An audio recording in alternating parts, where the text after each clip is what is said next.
Listen to me. If there was a wise man who would ever think of this, they would say in order to be superior to the man, you've got to be the man. For I am the man himself.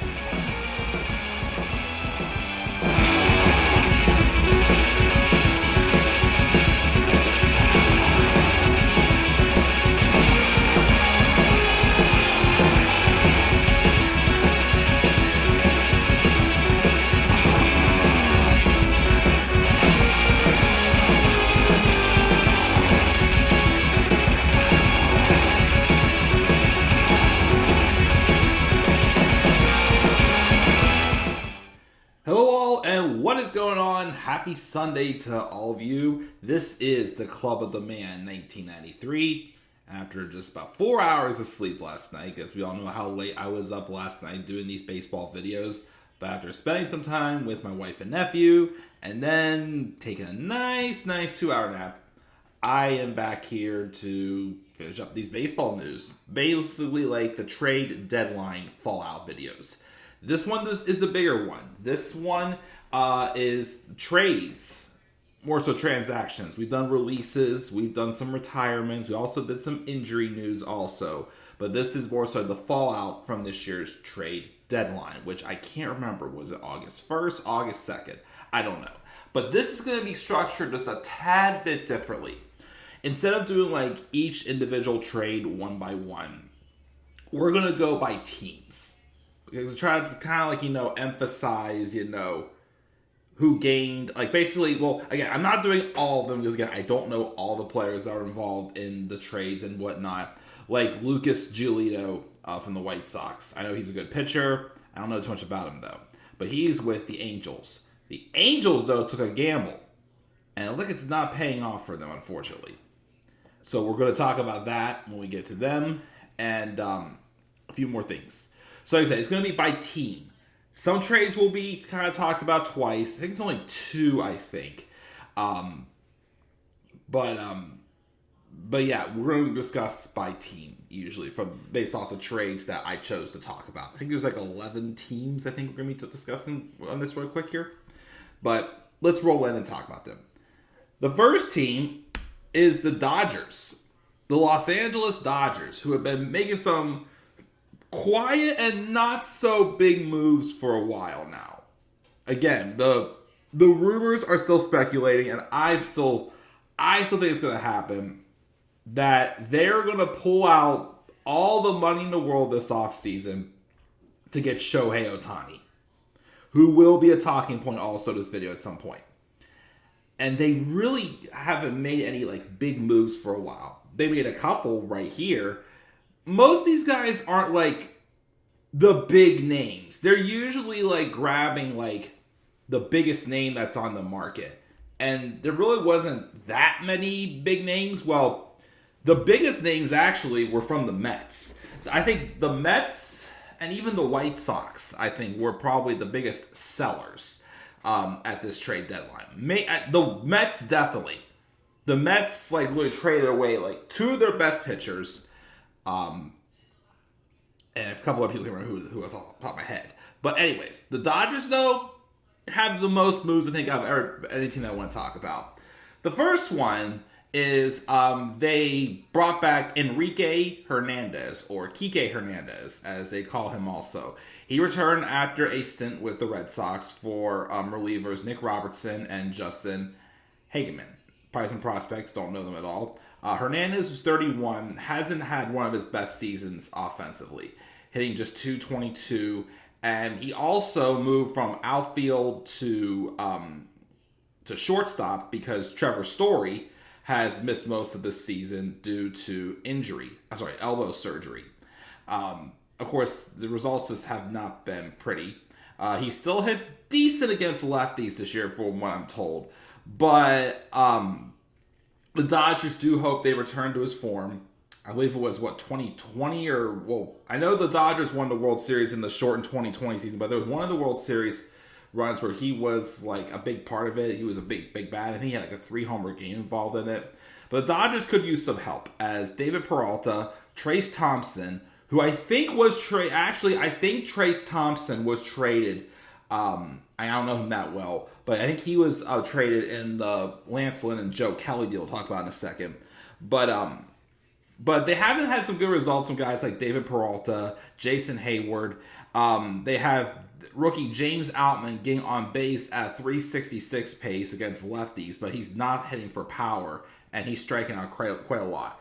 Chris Taylor, the veteran who's been around for quite a while, decent, still getting on base at a low 268 rate, but he is hitting for power against lefties. So they're hoping that this, bringing back Hernandez helps a little bit of a change of scenery and hopefully gets it back on track at a place he called home for a while. Could be the case. We'll have to wait and see, though, if that is the case. I think so far he's doing okay from when I checked his stats yesterday. The Dodgers also grabbed, in a swap with Noah Syndergaard, which we'll talk about when we talk about the Guardians, they brought over utility man Ahmed Rosario in the trade, and in return, they gave up Syndergaard. Rosario's time in Cleveland wraps up after 2.5 seasons. He was acquired, actually, in the Francisco, as a top prospect in the Francisco Lindor trade back in 2021. He's held down shortstop for the past few seasons, posting average offensive numbers, some power. I think since joining the Dodgers, he has hit just as many home runs as he hit when he was with the Guardians earlier this year. So he's shown a little more power with the Dodgers so far. But he had a decent 2-year stretch with them, hitting .282. But this season hasn't been quite as productive. In 94 games, he's hitting .265, but he's only hitting .233 since the end of May. But he's still, a decent bat for to try to help out with the Dodgers, who again have been relying on like the lower end players. Because like I said, I still think the goal is for them to get Shohei Ohtani this offseason. But just so I can check something here.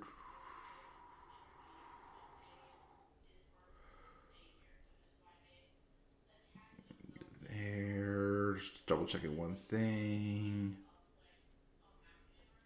Okay, yeah, it's right here. Okay, just so I when I come back to Noah Syndergaard. Then, of course, the other trade they helped bolster their pitching staff is they acquired, again, the White Sox, again, were sellers. They already traded Lucas Giolito, who I didn't know him that well, and Ronaldo Lopez to the Angels. And now they also are sending Lance Lynn, who I think is off to a really good start pitching for the Dodgers. I think he's 3-0 in 4 starts with like a 1-something ERA at the Dodgers. And then former Dodger Joe Kelly, of course, most famously known for being involved in the incident with the Dodgers and Astros after the cheating scam was revealed from 2017's World Series. I emotionally made towards him and whatnot.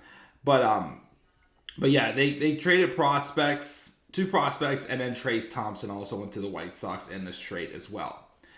Lynn, who is 36 years old, has been an effective major league starter now. He did have a good run. He has a 6.47 ERA, though, with the White Sox. Like I said, with the Dodgers, he's 3-0 in 4 starts, like a 1-something ERA. So he's definitely been pretty, dominating as well. He's been a great pickup for them for sure. Joe Kelly, of course, who previously pitched for the Dodgers for 3 seasons. In 31 games this year, he has a 4.97 ERA. But of course, he hopes to be helping out with their pitching staff as well, as the White Sox unfortunately flubbed this year. But that was a pretty good deal, I think, worked out for them, and especially with Joe Kelly being familiar with the Dodgers. That should, of course, increase their productivity as well, as they are, of course, competing. Well, starting to run away a little more in the National League West. I thought was going to be the Padres division this year, but unfortunately, it's not been the case, as the Padres have not been that good this year. which I was ashamed. I was looking forward to seeing the Padres with the loaded offense they have. And again, they traded away a lot of their pitching like past year or so. So that might be a reason why too. And then finally, minor one, Colton Wong, who was released by the Mariners very recently. He signed just Friday actually. He signed a minor league deal with the Dodgers, and he will report to AAA Oklahoma City as well. Again, he was originally signed on a 2-year deal with the Brewers, who picked up his option, but then he was traded in the Jesse Winker trade last offseason. And Wong struggled, and he was released, and he only hit. He spent some time on the DL, and he hit just 199 when healthy.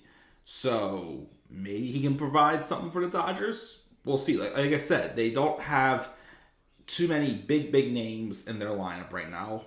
So again, they're still like enough to contend, but again, they're still probably going to be pulling out they got Max Muncy, they got Mookie Betts, they just got Ahmed Rosario, they got Chris Taylor. I mean, as I said before, Jason Hayward, David Peralta struggled a little bit, but they're still a dangerous team, but not as dangerous as they look. Like I said, next year, 2024, you'll probably have Shohei Ohtani in that lineup, so just you wait and see. All right, and then we had the Guardians. So the Guardians, of course, as I mentioned before, in the swap that the Dodgers got Ahmed Rosario, the Guardians got Noah Syndergaard, of course, formerly known as Thor. Of course, though, Thor has not been the same since the end of his tenure with the Mets. I mean, he's been decent in some parts, but he's not the dangerous stud on the mound he was at one point. They took a shot hoping for a rebound season, signed him to a 1-year deal, and it just did not pan out. He has 12 starts with the Dodgers, and through 55 and a third innings, he's posted a 7.16 ERA. He was on the DL with a finger blister June 8th, and I don't think he has pitched since. And again, I don't think he's done too well either with the Guardians. He has like a 5-something ERA, so his injuries, I think, are just catching up to him. He might be on borrowed time, possibly, as Syndergaard's he's 33 now, I think. Yeah, that's not too young anymore. I mean, he's not where I think he would retire. I mean, some players have retired around 33, 34, but yeah, that's his best days, I think, are behind him, unfortunately. Now, this one didn't make sense, though, this other one here, and I don't quite understand this one. So, the Marlins, which we'll talk about him a little more in a second. The Marlins, who are still contending in the National League East for a wild card spot, they acquired Josh Bell for a hire from the Guardians. And in return, they gave the Guardians Gene Segura and an infield prospect. However, though, they immediately planned on releasing and did release Gene Segura.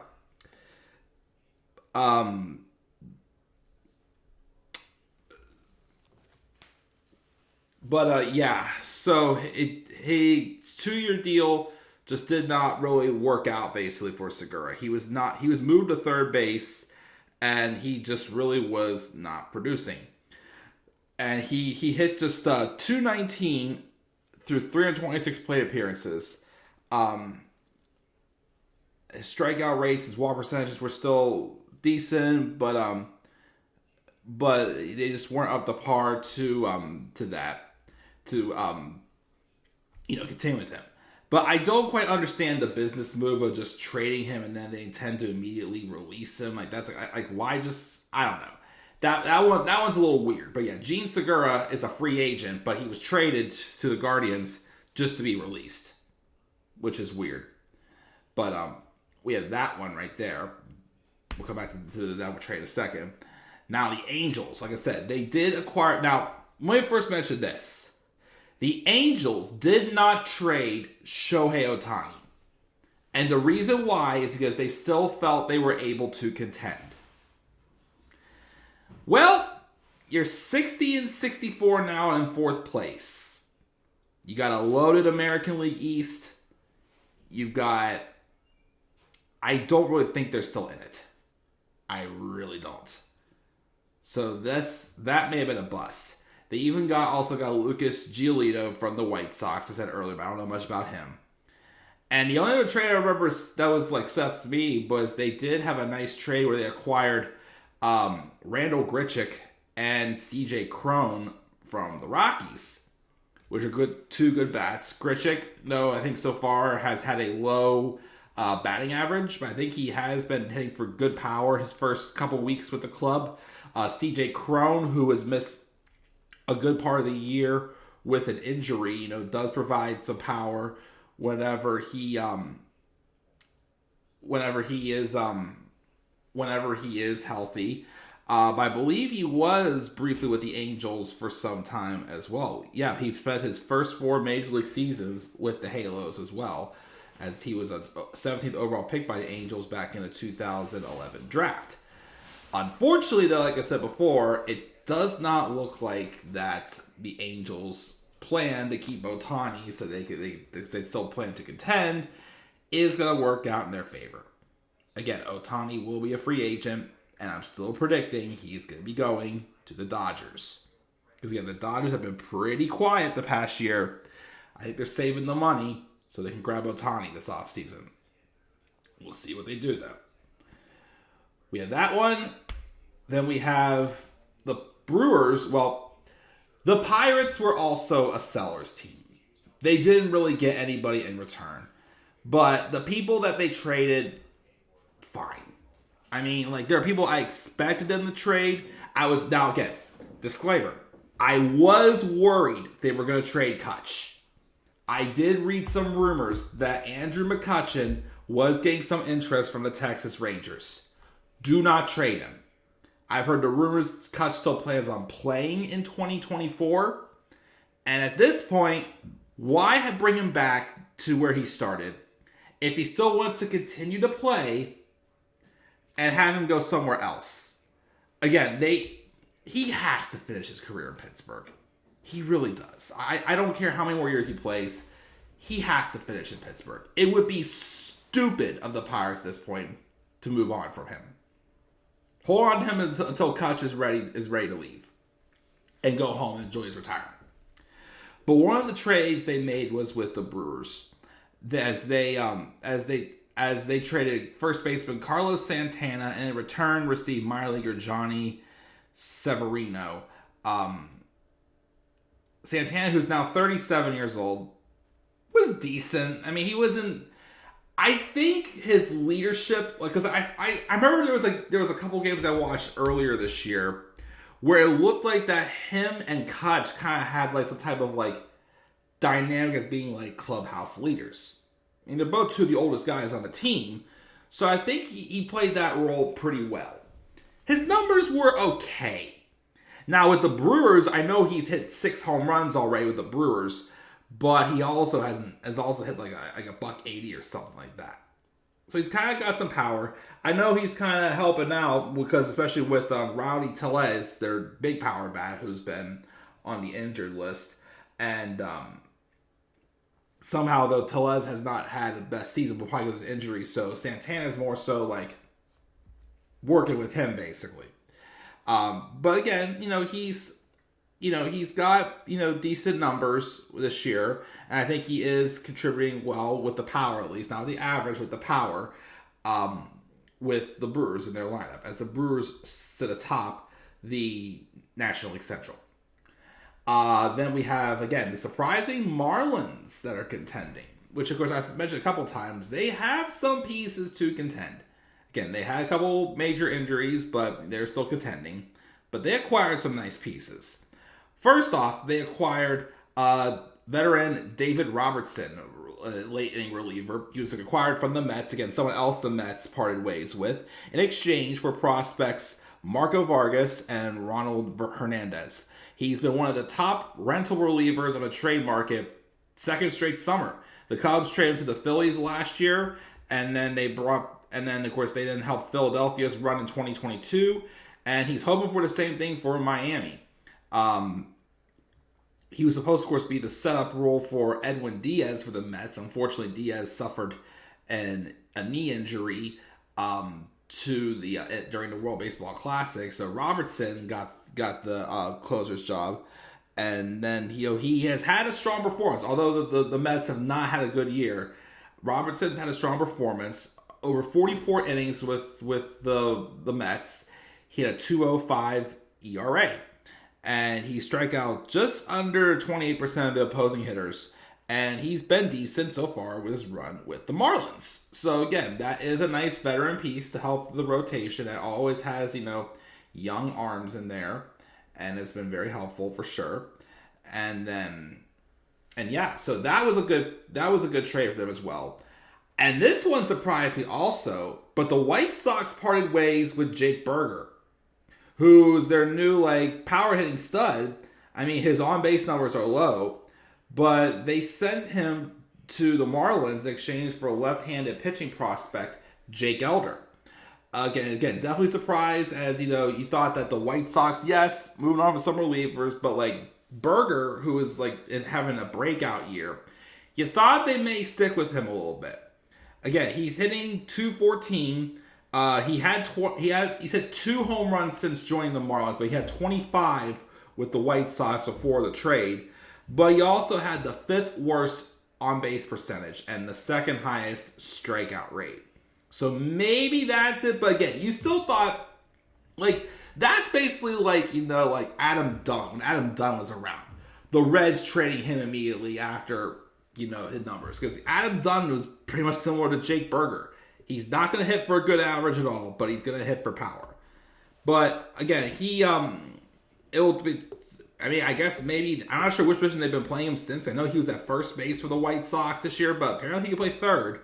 Especially with the other guy that the Marlins acquired. They could be either giving Burger at the DH or the first base job, or even Josh Bell, we'll talk about him in a second, again, could be playing the DH role as well as he did also last year when he split the year with the Nationals and Padres, as he was sent over in the Juan Soto trade as well. But yeah, that Jake Burger trade definitely did surprise me. But again, he's going to hit some good power. Not going to hit well for an average, but the power numbers will be there. And then also, again, as we talked about earlier, the Marlins did also get former Pirate Josh Bell in a trade for Gene Segura, who got immediately released, and a minor league infield prospect. And it seemed to have been working out because Bell was not doing too well with the Guardians. But he's kind of getting his power swing back. I think he has 6 homers, and he hit 8, I think, his whole time with the Guardians. Something like that. I can't remember. It was a low number. But yeah, he's getting his power swing back, contributing to that Marlins lineup. We'll see if the Marlins contend for a postseason spot. Again, they're still in it. You never know. Now, of course, when the Marlins made the postseason, though, in the 2020 shortened season, everybody was like, every time the Marlins get to the postseason, which was just twice, they won the World Series. Unfortunately, the third time that trend broke, unfortunately. But maybe this will be a year for them. Who knows? I'm still, though, intrigued to see who it does. There could be some fresh names in this postseason, which will be pretty exciting for sure when we get there. But yep, a couple good pickups for the Marlins, I would say. And then, of course, I think one team that I'm definitely behind winning the World Series is Bruce Bochy's Texas Rangers. I've definitely had my eyes, again, I was definitely a big Ranger supporter 10 years ago whenever they had back-to-back American League pennant seasons, but came up short in the playoffs to both the Giants and the Cardinals, which the Cardinals, they were just one out away. But again, I was really interested in seeing them with Bruce Bochy being their manager, and things seem to be falling right into place as they're above the Astros in the American League West, strong, and they even grabbed one of the biggest names on the market, which was a surprise because he had a no-trade clause, and he waived the no-trade clause. But that is 39-year-old future Hall of Famer Max Scherzer, who was traded from the Mets to the Rangers with a pitching prospect heading the other way as well. The Mets are paying down all but $22.5 of the remaining salary owed to Scherzer on a 3-year deal. who waived his no-trade clause. He will also trigger his player option for 2024, forging his opt-out opportunity. The Mets signed, of course, to a 3-year deal, $130 million going into the 2022 season as part of a high spending strategy aimed at contention. And the first year, of course, went well. Mets won 101 games, and Scherzer, I think, had a brief injury, contributed to a 2.29 ERA in 23 starts. And, of course, the Mets, though, have slumped out of the playoff spot as they are towards the bottom of, well, they're fourth place and with a losing record. And Scherzer, who posted a 4.01 ERA this year with the Mets, working around a 10-game sticky stuff suspension earlier also this season. His strikeout rates have dipped, but again, he's 39 years old. What do you expect? But I think he has basically been an ace for the Rangers pitching rotation so far, what he's done. So that trade has worked out. Because again, it was definitely one of the bigger names, and another one from the Mets too, but guys like Lance Lynn, we talked about earlier, Jack Flaherty actually, which I don't have him in this video because I don't know him that well, but the Cardinals were also selling too. We'll talk about them a little bit when we get to the Blue Jays, but the Cardinals also traded away their ace, Jack Flaherty, and several others. Of course, he is filling a big void for the Rangers as they did also lose former Met Jacob deGrom due to Tommy John surgery, as he'll probably not be back till mid-2024. But that helps definitely with the rotation, also with Nathan Eovaldi, John Gray, Martin Perez, Andrew Heaney, and with Dwayne Dunning also as well helping out in that rotation. So, of course, this was definitely one of the biggest acquisitions. Because, again, things are clicking really good for the Rangers. Again, they have the pitching rotation. They even got Aroldis Chapman. I think that deal has worked out pretty well so far. Again, Corey Seager, when healthy, he is hitting like an MVP. And Adolis Garcia also is up there in the power department. Marcus Semien has had a good year so far as well. The Rangers, they're serious threats to win the World Series this year, I think. They also got Austin Hedges from the Pirates to help out behind the catching position. Okay, I didn't really care for Hedges with the Pirates.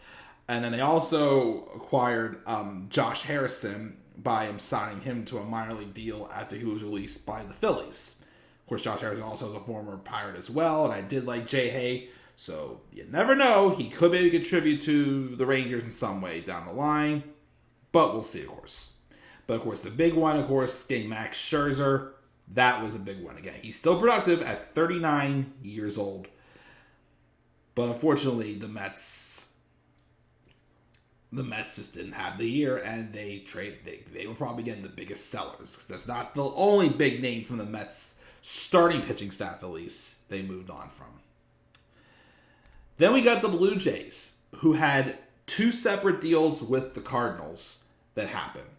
The first one, they acquired flamethrower Jordan Hicks from the Cardinals for two AA pitchers.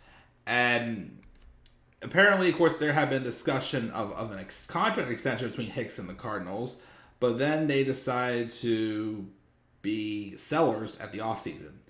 Hicks, who's only 26 years old, was a third-round pick in the 2015 draft. And, of course, he had a strong, first few seasons. He had Tommy John surgery that kept him out for 38 innings of work from 2019 to 2021. When he was healthy in 2022, they decided to move Hicks to the rotation, which did not go well, as Hicks posted a .584 ERA. He was returning back to the bullpen, though. He still finished the season with a .484 ERA. And the 2023 campaign started off difficult once again, but then he was able to rebound. And since April 18th, he's held a .225 ERA in 36 innings of work from the bullpen. And from what I saw so far, he's been solid in the Blue Jays bullpen so far. So, hopefully, again, that's a change of scenery for him. Who knows, I'm not sure what his contract status is. Well, he could stay at the Blue Jays. He could be a free agent. We'll have to wait and see.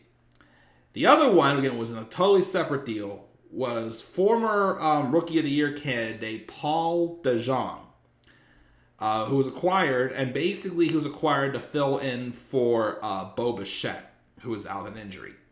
However, though, as I was putting these graphics together late last night, I found out that Paul DeJong was designated for assignment. Bo Bichette is back, and DeJong always got 3 hits in 48 at-bats since joining the Blue Jays? And those 3 hits are singles. That's not good for the former Rookie of the Year candidate who hit .285 with 25 home runs back in his 2017 rookie campaign, unfortunately. Of course, again, he has not at all been that great since that happened. So, we'll see because he'll probably either get claimed off waivers or he could get released. We'll see if he gets an opportunity again elsewhere. But yeah, that blows for sure for Paul DeJong. The Giants made one move. They got struggling outfielder veteran A.J. Pollock from the Mariners. Along with them, they also got Mark Mathias and cash considerations from the Mariners. And the Mariners received a player to be named or cash later. And then, of course, Mathias went to AAA. And then Mike Yastrzemski went on the 10-day injured list as well. Again, A.J. Pollock, who's had a history of injuries, but when healthy, has been good. This year, though, not quite been his season. Pollock, though, his 35, has struggled very well, batting just 173, and he will, of course, help with the Giants' outfield depth as they, again, they're missing Yastrzemski for a little bit. And then Mitch Haniger also is out again with an injury as well. As the Giants, of course, are also in the wild card race. So familiar with that National League West is A.J. Pollock, as he's had time with the Dodgers and the Diamondbacks, of course. So we'll see how that pans out. Now, the National League pennant from 2022 Phillies made 2 moves. The biggest one, of course, they made was they acquired Michael Lorenzen from the Tigers on August the 1st, which August the 1st was the trade deadline. And then they traded infield prospect Hao-Yu Lee, that's how you pronounce it. And again, Michael Lorenzen, don't sleep on him. Again, he did just recently pitch a no-hitter near his first or second start with the Phillies, which was unbelievable. He's always been pretty solid. Whether in the starting rotation or even from the bullpen, he's always been a pretty solid pitcher. This was a nice little steal from the Phillies. Now, of course, pitchers don't bat anymore unless you're Shohei Ohtani, but you might want to start giving him some bats too. Because if you don't remember, Lorenzen can hit. He can hit, but he hasn't had any opportunities since they made the universal designated hitter rule last season. And then they also acquired Rodolfo Castro from the Pirates as well. Getting they sent left-hander Bailey Falter to the Pirates, who's been in the minor system, I believe, ever since. But that Michael Lorenzen deal was a nice little steal there. The Pirates, though, weren't done yet. Now, this one, I know the graphic looks awkward, but I did that because this trade was actually, both these people went in the same trade. It wasn't like with the Blue Jays, they got 2 players from the Cardinals, but they were both in separate trades. But the Pirates also did trade guys I thought they would trade. Rich Hill, left-hander veteran, who's 43 years old, and apparently still plans to pitch in 2024. Crazy man. And G-Man Choi just came back from injury. They traded them to the Padres for some prospects. One of them being Alfonso Rivas, who has been getting some time in the majors with the Pirates since this trade. Choi, though, who was an offensive upgrade for the Pirates, unfortunately, he spent most of the year on the injured list. He's been decent since active, but he has struggled a little since joining the Padres. And then we have Hill, who gives him a reliable lefty for the back of their bullpen. Again, he's obviously been around for many years, but he's still fairly effective. Decent year, not the best 4.76 ERA, but that's better than a lot of people in 22 starts this season. They already have a strong top of the rotation, so he'll probably be like a bottom of the end reliever, like a spot starter or whatnot, contributing to the Padres.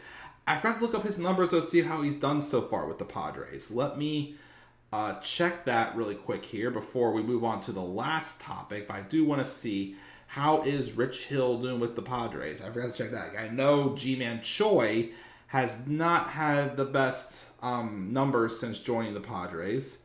Let me see here. San Diego, a team I thought was going to contend this year, but did not. Let me see here. Rich, is that his picture? Wait, is that his picture there? Is that really? Come on, it can't be. He didn't get that much Hill.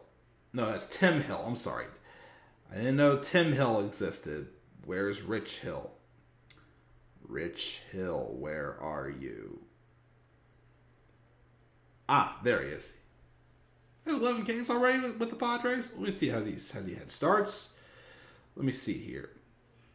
Well, he's 7-13 overall with a 5.18 ERA. So that probably means he has not done well with the Padres. Oh gosh, yes, he has not done well. 3 starts, 0-3 with a 9.53 ERA. Dang, Rich, you sure you want to play again in 2024? You're 43 years old. I don't know if you have too much more left to offer. Just saying.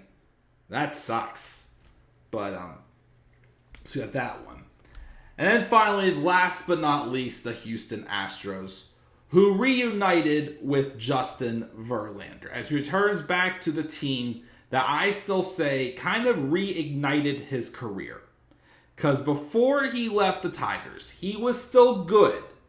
But I feel like he was not quite the ace level pitcher he was at the beginning of his career. He was still posting up some good winning numbers, but a team like the Tigers wasn't going to help his case. And with his run with the Astros have just like given him that one last little fuel to get him into Hall of Fame status.